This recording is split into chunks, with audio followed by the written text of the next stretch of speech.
প্রিয় শিক্ষার্থীবৃন্দ, আজ আমরা দশম শ্রেণীর গণিত বিষয়ের পরিমিতি অংশের 16-2 নিয়ে আলোচনা করব।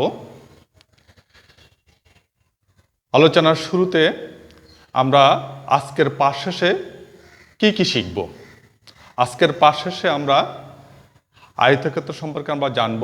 আয়তক্ষেত্রের দৈর্ঘ্য, প্রস্থ, আয়তক্ষেত্রের পরিসীমা, আয়তক্ষেত্রের ক্ষেত্রফল, আয়তক্ষেত্রের কর্ণ, এই সূত্রগুলো আমরা শিখব এবং জানব, এবং এই সূত্রগুলো প্রয়োগ করে আমরা আমাদের পাঠ্য বইয়ের সমস্যা সমাধান করব।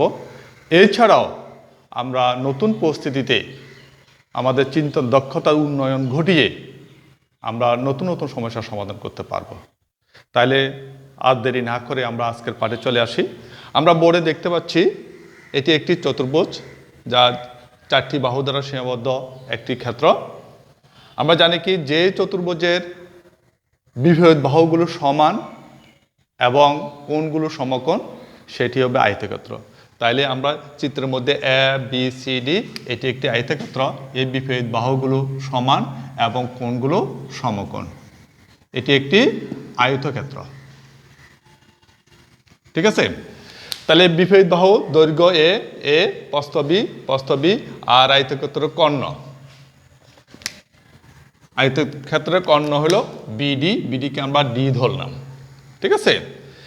তাইলে আসি আমরা আয়তক্ষেত্রের পরিসীমা। আয়তক্ষেত্রের পরিসীমা কি? আয়তক্ষেত্রের পরিসীমা হলো 4টি বাহুর যোগফল। তো আমরা লিখি নিই আয়তক্ষেত্রের পরিসীমা।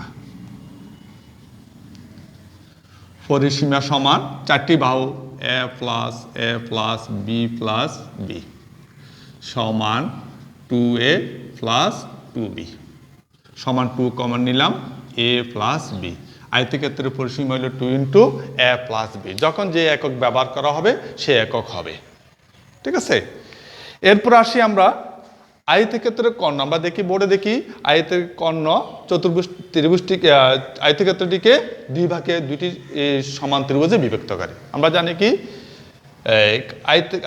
আয়তকার ক্ষেত্রের কর্ণ আয়তক্ষেত্রটিকে সমান দুটি ত্রিভুজে বিভক্ত করে। আমরা আগে জানি যে ত্রিভুজের ক্ষেত্রফল কি জানি? ত্রিভুজের ক্ষেত্রফল একটা কমন ক্ষেত্রফল আছে, হাফ ইন্টু ভূমি গুণ উচ্চতা। তাইলে আমরা লিখতে পারি আয়তক্ষেত্রের ক্ষেত্রফল।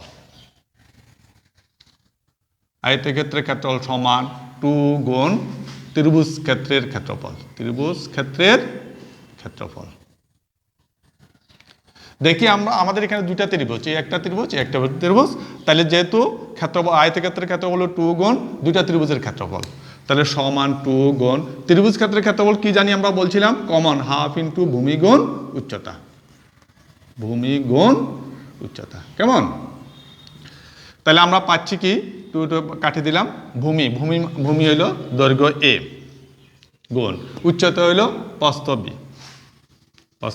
বি, তাহলে এ বি। তাহলে আয়তক্ষেত্রের ক্ষেত্র হলো এ বি বর্গ একক। এ বি হলো কি? দৈর্ঘ্য গুণ প্রস্থ। এরপর আসি আমরা কর্ণ যদি আমরা চিন্তা করি, বিডি যদি কর্ণ হয় তাহলে আমাদের বি সি ডি একটি সমকোণ ত্রিভুজ হবে, যার ত্রিকোণ সমকোণ। আমরা আগে বলছি কোণগুলো সমকোণ। তাহলে সমকোণের বিপরীত বাহু অতিভুজ হলো কর্ণ, তাহলে অতিভুজ স্কয়ার সমান লম্ব স্কয়ার যোগ ভূমি স্কয়ার। এটা কি? পিথাগোরাস উপপাদ্য অনুসারে। তো আমরা লিখতে পারি কর্ণ সমান,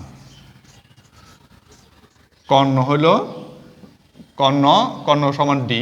তার আমরা পিথাগোরাস উপপাদ্য অনুসারে পাবো কি? আমরা পাবো অতিভুজ স্কয়ার সমান, আমরা এইভাবে লিখতে পারি ত্রিভুজ বিসিডিএ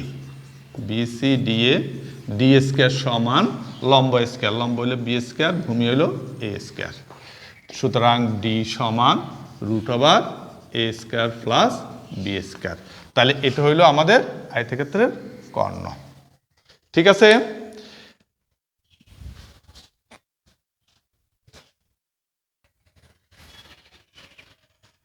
এখন আমরা আমাদের 16-2 অনুশীলনের 281 পৃষ্ঠার 1 নম্বর সমস্যাটি আমরা সমাধান করব।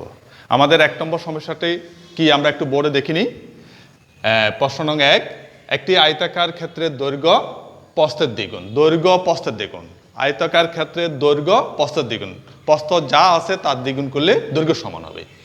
এর ক্ষেত্রফল 512 বর্গমিটার আছে, ক্ষেত্রফল আছে।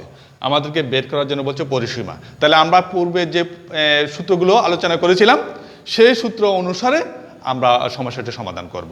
তাহলে আমার দৈর্ঘ্য প্রস্থের দ্বিগুণ বলছে, তা আমি অজানা মান হলো প্রস্থ, তাহলে আমরা ধরে নেব, ধরি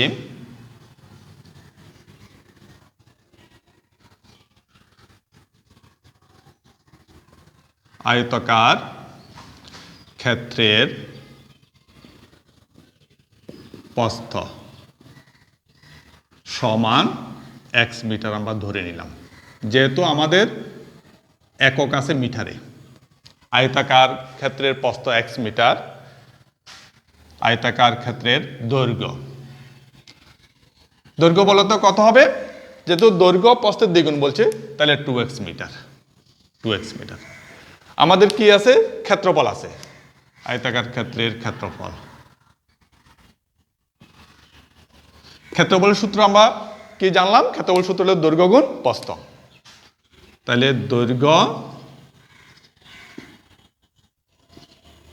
গুণ প্রস্থ, তাহলে সমান কত হবে, দৈর্ঘ্য গুণ প্রস্থ হলে মান বসাই দিয়ে আমরা 2x ইন্টু এক্স সমান 2x স্কোয়ার বর্গ মিটার, 2x স্কোয়ার বর্গ মিটার। তাহলে বোর্ডে দেখো আমরা ক্ষেত্রফল পেলাম 2x স্কোয়ার, আর আমাদের প্রস্থ আছে 512 বর্গ মিটার, তাহলে এরা পরস্পর সমান।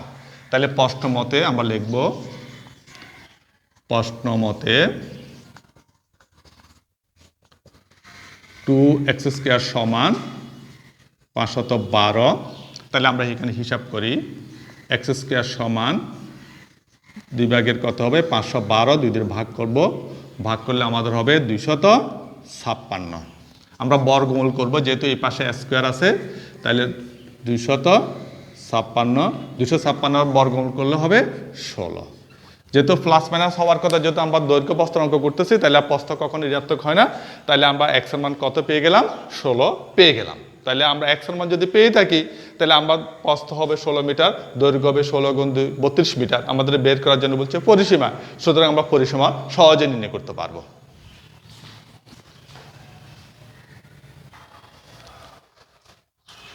আমরা লিখব কি, সুতরাং আয়তাকার ক্ষেত্রের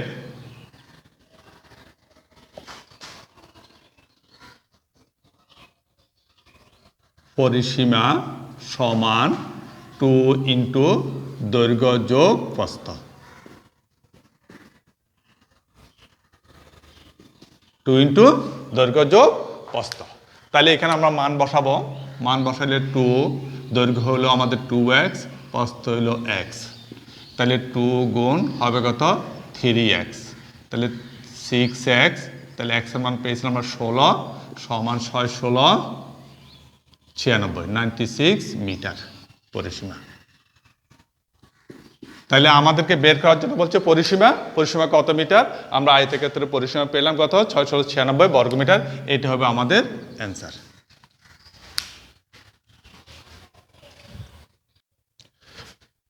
তাহলে আজকের আলোচনা থেকে আমরা শিখলাম কি, আজকের আলোচনা থেকে আমরা শিখলাম আয়তক্ষেত্রের পরিসীমা নির্ণয়, ক্ষেত্রফল নির্ণয়, কর্ণ নির্ণয় এবং একটি সমস্যার সমাধান করে আমরা এই সূত্রগুলো প্রয়োগ করে দেখালাম। এখন এই সূত্রগুলো প্রয়োগ করে তোমরা বাড়ির কাজ হিসাবে তোমরা উদাহরণ 1 এই প্রশ্নটা করবে, এটা পৃষ্ঠা হলো 274। আশা করি তোমাদের অঙ্ক বোঝার ক্ষেত্রে কোনো সমস্যা হবে না ইনশাল্লাহ। আর তোমরা ভালো থেকো, সুস্থ থেকো এবং স্বাস্থ্যবিধি মেনে চলো। সবাইকে ধন্যবাদ।